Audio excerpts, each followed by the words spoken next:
Now that we have the doors drawn in, we need to put in our windows. Make sure that we are on the Windows layer. Type in the word insert, press enter. And we're going to insert our window imperial block.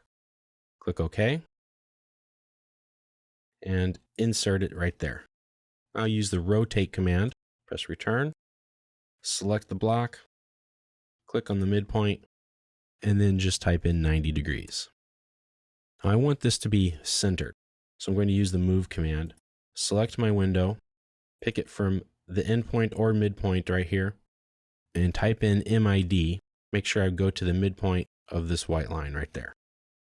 And there it is. And it's great because it happens to be the exact right size. So I'm going to copy this, start the copy command, select the window, press enter, pick the midpoint here of the white line, and we're going to insert it here, and we're going to insert it here. Press return to finish.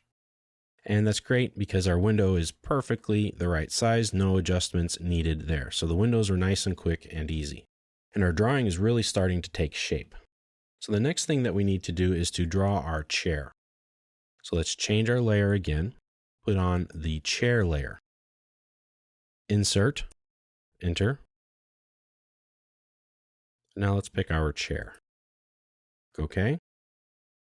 And then just drop it in anywhere right there. We want the chair to be facing to the right, not to the left. So we'll need to rotate this. Use the rotate command, press enter, select the chair, press enter again. For our base point, we want to use the insertion point of the chair. So type in INS for the insertion OSNAP. Press return, select the chair, and then type in 180 for 180 degrees.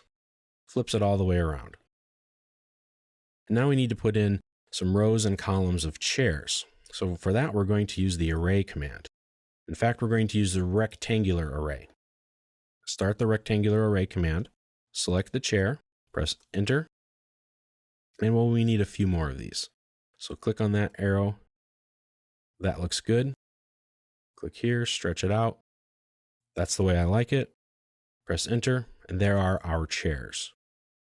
Nice and easy, very easy indeed.